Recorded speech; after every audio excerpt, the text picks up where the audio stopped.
Shalom. Yesus hadir ke dunia ini memberikan teladan ketaatan kepada seluruh perintah Bapa untuk mengalahkan ketidaktaatan pada Bapa. Dan ketaatan Yesus Kristus yang membuka keselamatan bagi kita semua. Kita awali dalam Lukas pasal yang ke-6, ayatnya yang ke-46 sampai ayatnya yang ke-49. Mengapa kamu berseru kepadaku, Tuhan, Tuhan, padahal kamu tidak melakukan apa yang aku katakan? Setiap orang yang datang kepadaku dan mendengarkan perkataanku serta melakukannya, aku akan menyatakan kepadamu dengan siapa ia dapat disamakan. Ia sama dengan seorang yang mendirikan rumah.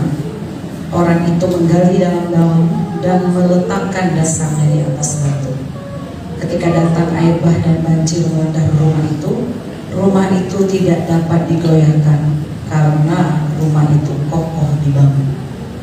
Akan tetapi barang siapa mendengar perkataanku tetapi tidak melakukannya, ia sama dengan seorang yang mendirikan rumah di atas tanah tanpa dasar.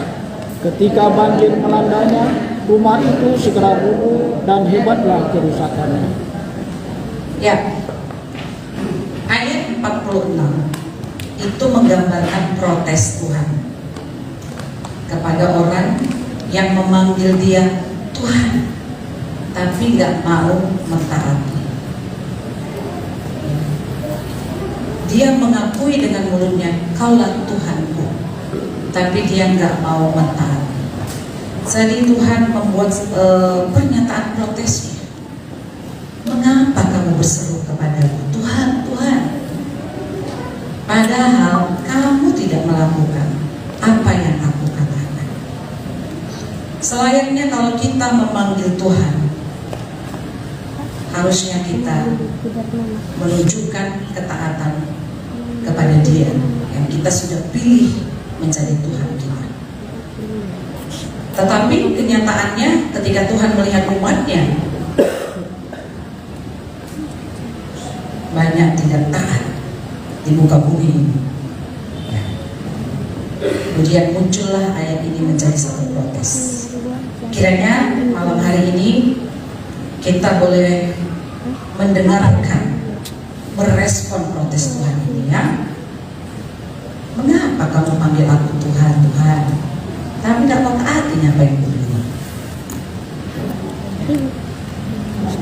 Kenapa kau bilang aku, Mak, Pak? Mana ada kau akui kami sama mama bapakmu? Semua yang kami bilang gak ada kau turutin. Nah, begitu kan? Mari kita belajar di malam Natal ini menyadari bahwa Yesus hadir untuk menyelesaikan dosa yang diakibatkan ketidaktaatan. Dan setelah Yesus mati di salib, Yesus tak mau kita mengulangi ketidaktaatan. Kalau ketidaktaatan itu dilanjutkan, yaitu ketidaktaatan yang dilakukan Adam dan Hawa, dan kita meneladani ketidaktaatan itu, artinya dosa itu gak selesai di dalam diri setiap orang yang tidak taat. Makanya Tuhan protes, ya, Tuhan, Tuhan, Tuhan, tapi kamu tidak mendengarkan apa yang aku katakan. Kita baca ayat 47, setiap orang yang datang kepadaku dan mendengarkan perkataanku serta melakukannya, aku akan menyatakan kepadamu dengan siapa ia dapat disamakan. Ia sama dengan seorang yang mendirikan rumah. Orang itu menggali dalam-dalam dan meletakkan dasarnya di atas batu. Ketika datang air bah dan banjir melanda rumah itu tidak dapat digoyahkan karena rumah itu kokoh dibangun. Ya, Tuhan menggambarkan orang yang taat, yang memutuskan taat kepada ayat-ayat Alkitab. Nah, itu ya kan? Itu kan suara Tuhan, ya. Setiap kebenaran-kebenaran yang kita pelajari, khotbah yang kita dengarkan, suara Tuhan kita taat. Kata Tuhan, dengan apa dia disamakan? Dengan orang yang mendirikan rumah dengan sangat kokoh, dia nggak akan tergoyahkan.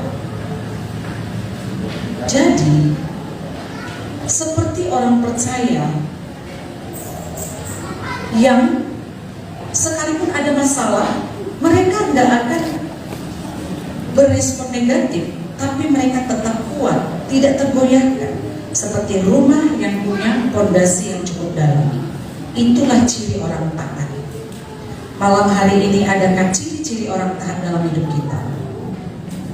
Karena ciri orang taat, ketika dia ada masalah, dia tidak akan tergoyahkan.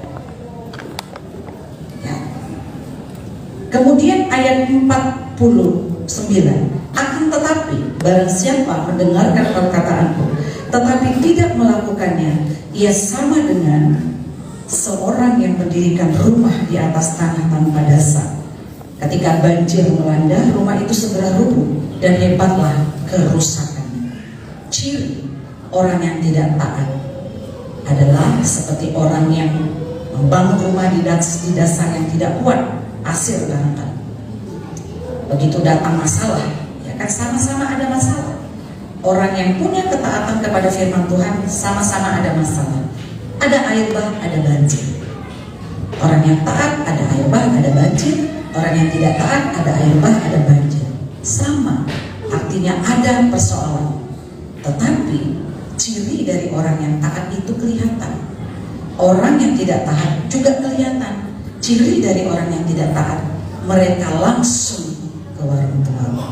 Mereka langsung cari kenikmatan dunia. Mereka langsung menghibur diri, buka pornografi. Mereka langsung menghibur diri ke dunia malam. Mereka langsung menghibur diri ke perkara-perkara dunia. Langsung, ya. Maka dikatakan kerusakannya hebat. Ini ciri-ciri orang tidak taat akan mengalami kerusakan hebat. Ayat itu berkata, rumah itu segera rubuh dan kerusakannya hebat. Kerusakannya hebat. Hidupmu akan rusak hebat, kata firman, ya, bukan kata saya. Tetapi orang yang taat, mereka juga mengalami air bah dan banjir, tetapi mereka kokoh karena mereka langsung tadi. Yang tidak taat itu langsung lari pelampiasan ke dunia. Tetapi orang taat langsung pelampiasannya masuk hadirat Tuhan, mengingat firman Tuhan, memperkatakan firman Tuhan. Jadi dia tidak tergoyahkan, dia punya fondasi yang cukup kuat. Yang mana ciri itu ada pada kita? Apakah ketika ada persoalan, udahlah gak usah konsen. Ada persoalan, sudahlah gak usah dulu pelayanan. Bikin aja alasan. Saya percaya kalau orang tidak mau, bisa dibuat 1001 alasan.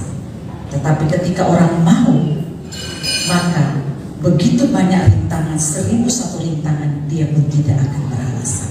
Ciri mana yang ada pada kita? Firman Tuhan yang menilai kita, bukan saya. Saya hanya memaparkan firman Tuhan. Dan apa nanti efek-efeknya? Ya, Yeremia 18, kita buka ayat 7 sampai 12. Ada kalanya aku berkata tentang suatu bangsa dan tentang suatu kerajaan, bahwa aku akan mencabut, merobohkan, dan membinasakannya. Paham kita maksudnya? Ada kalanya katanya Tuhan berkata tentang suatu bangsa, mau kurobohkan ini, karena Tuhan sudah melihat ketidaktaatannya. Tetapi apabila bangsa yang terhadap siapa aku berkata demikian telah bertobat dari kejahatannya, maka menyesal aku bahwa aku hendak menjatuhkan malapetaka yang kurancakan itu terhadap mereka. Artinya, kalau malam hari ini kita adalah manusia-manusia yang tidak taat, dan Tuhan sedang merencanakan malapetaka ke dalam hidup kita bisa membatalkan malapetaka itu dengan bertobat. Amin. Ya. Karena ayat 8 jelas, tetapi apabila bangsa yang terhadap siapa aku berkata akan merobohkan tadi itu, ya kan, telah bertobat dari kejahatannya, maka menyesallah aku bahwa aku hendak menjatuhkan malapetaka yang kurancangkan itu kepada mereka. Perhatikan, malapetaka pun dirancangkan Tuhan kepada orang yang tidak taat. Jelas ya ayatnya, malapetaka dirancang Tuhan. Malapetaka dirancang Tuhan. Malapetaka dirancang Tuhan. Nah, sudah saya ulangi, kepada orang yang tidak taat. Tujuan Tuhan supaya apa? Dia, kalau orang Batak punya istilah asa tarjolma. Karena kalau dengan ngomong bagus dia nggak bisa ngerti, maka Tuhan harus buat malapetaka. Ya. Kemudian ayat 9, hal yang sebaliknya terjadi. Ada kalanya aku berkata tentang suatu bangsa dan tentang suatu kerajaan, bahwa aku akan membangun dan menanam mereka. Nih, ada seseorang yang sudah Tuhan berkati, ya kan? Tapi pada saat dia sudah diberkati, terjadi sesuatu yang berbeda. Ayat 10. Tetapi apabila mereka melakukan apa yang jahat di depan mataku, akhirnya mereka jadi melupakan kebaikan Tuhan dan mereka jadi jahat dan tidak mendengarkan suaraku. Gak mendengar berarti taat ya. Maka menyesallah aku bahwa aku hendak mendatangkan keberuntungan yang kujanjikan itu kepada mereka. Artinya, siapa sekarang dalam posisi engkau mengalami satu berkat akibat ketaatanmu, tapi dilihat Tuhan kamu sudah mulai lain-lain, Tuhan menyesal dan bersegera akan menghentikan semua itu, karena Tuhan telah menyesal mendatangkan keberuntungan itu. Umat Tuhan, perhatikan pesan Tuhan di Natal ini. Tadi saya bilang, mengapa Yesus Kristus lahir ke dunia, hadir ke dunia untuk menyelesaikan ketidaktaatan. Dan di malam Natal ini saya juga sampaikan kepada kita, selesaikan ketidaktaatan itu yang telah dilakukan Yesus terlebih dahulu untuk kita. Menyelesaikan, mengampuni dosa ketidaktaatan itu yang kita warisi dari Adam dan Hawa. Ya. Jadi ada rancangan buruk bisa berubah menjadi rancangan baik ketika orang yang tidak bertobat itu bertobat. Sebaliknya, orang yang tadi sudah dalam berkat Tuhan karena dia selama ini baik pun bisa berubah menjadi buruk karena dia berubah lagi menjadi tidak bertobat. Itu kan penyakitnya Israel, ya kan? Giliran mereka ada persoalan Tuhan, gitu kan? Tuhan tolong. Tapi ketika sudah Tuhan tolong, dilupakannya Tuhan, menyesallah Tuhan. Bolak-baliklah hidup orang Israel seperti itu. Kiranya hidup jemaat GPD Keluarga Allah jangan seperti itu, ya. Adam dan Hawa kehilangan Taman Eden karena ketidaktaatannya. Apa yang akan terhilang? Berkat Tuhan apa yang terhilang dari hidupmu karena ketidaktaatan? Itu akan ada. Adam dan Hawa kehilangan Taman Eden karena ketidaktaatan. Israel kehilangan tanah Kanaan karena ketidaktaatan. Tetapi Yosua dan Kaleb, dua orang yang selalu taat dari antara orang Israel, tidak kehilangan tanah Kanaan karena ketaatannya. Sekarang kita mau pilih adalah orang yang selalu kehilangan hal yang baik yang sudah disiapkan Tuhan, atau tetap menjadi milik kita. Apakah kita meneladani Adam dan Hawa yang kehilangan Taman Eden, satu keadaan yang baik?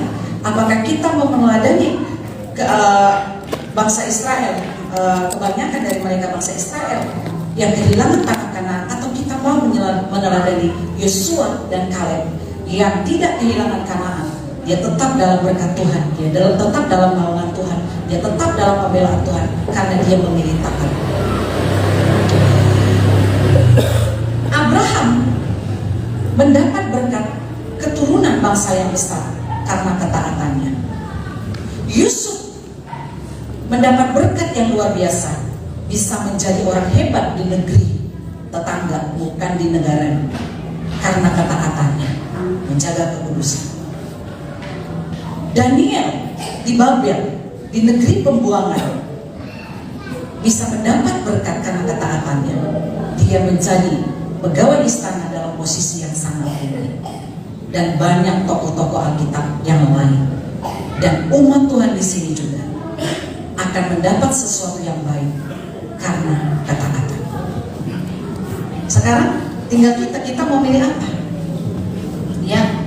Amsal 23 ayat 18. Karena masa depan sungguh ada dan harapanmu tidak akan hilang. Ini ayat bukan kepada semua. Kalau kita baca ayat itu harus dilihat apa sih latar belakangnya, kepada siapa ayat ini. Kita mundur ayat 17. Janganlah hatimu iri kepada orang-orang berdosa, tetapi takutlah akan Tuhan senantiasa. Jadi orang yang takut akan Tuhan senantiasa, mereka tidak akan kehilangan masa depan.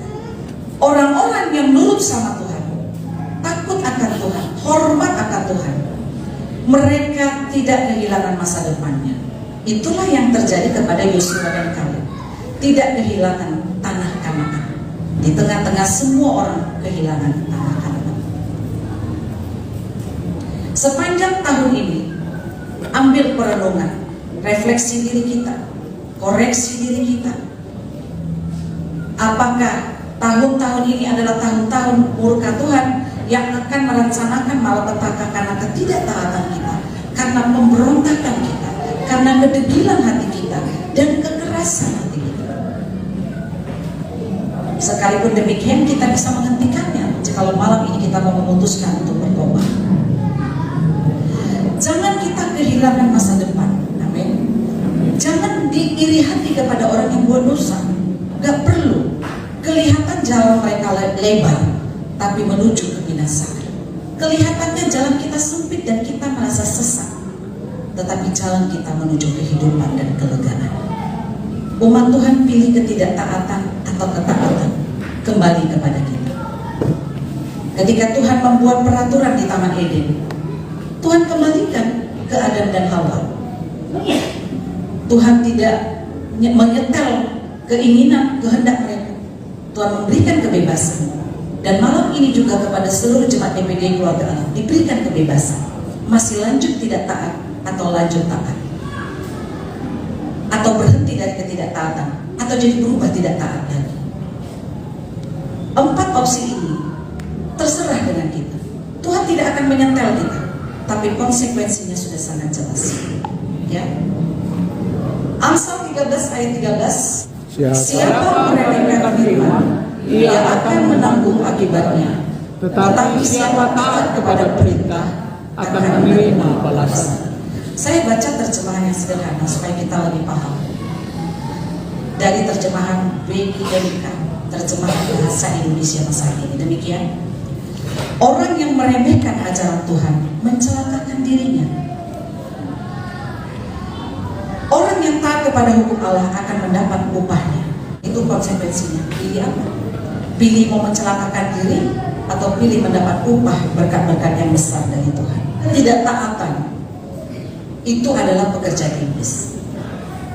Karena iblis menggoda Adam dan Hawa, makanya mereka memutuskan untuk tidak taat. Jadi kalau setiap kita membuat ketidaktaatan terhadap perkataan-perkataan Tuhan, sebenarnya iblis sedang bekerja dalam hidup kita. Orang Kristen, khususnya kita jemaat DPD Keluarga Allah, sering kita tidak menyadari, kita pikir masih roh Tuhan di hidup kita, padahal pekerjaan setan yang sudah ada. Ingat, setiap ketidaktaatan itu adalah pekerjaan iblis, tetapi setiap ketaatan itu adalah pekerjaan Kudus. Konsekuensinya jelas. Orang yang meremehkan ajaran Tuhan mencelakakan dirinya. Orang yang taat kepada hukum Allah akan mendapat upahnya. Saya hanya sampaikan firman, ambil bagian. Bagianmu mau mencelakakan diri, lanjutkan kalau mau. Bagianmu mau mendapat upah, keputusan sendiri.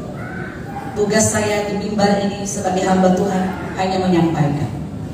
Karena saya tahu saya tidak bisa memaksa. Karena Tuhan sendiri pun tidak memaksa. Saya menasihati salah seorang jemaat Tuhan. Saya katakan, kalau kamu tidak mau berdamai, kamu itu tidak sesuai dengan kehendak Tuhan. Saya menyatakan saya tidak setuju dengan sikapmu itu, karena saya hamba Tuhan. Tetapi kalau kamu putuskan seperti itu urusan. Tidak ada pembelaan Tuhan di sana. Kalau kau mengeraskan hati, saya menasihati seseorang sedemikian. Dan malam hari ini juga saya sampaikan kepada kita semua. Jangan celakakan diri dengan banyak ketidaktaatan, pemberontakan, kedegilan hati, perlawanan terhadap kebenaran, terhadap hukum Tuhan, terhadap ajaran. Ya. Kelihatannya kita beribadah, kelihatannya kita melayani. Seperti umat Israel yang menjadi pengikut para Farisi, orang Saduki dan ahli Taurat.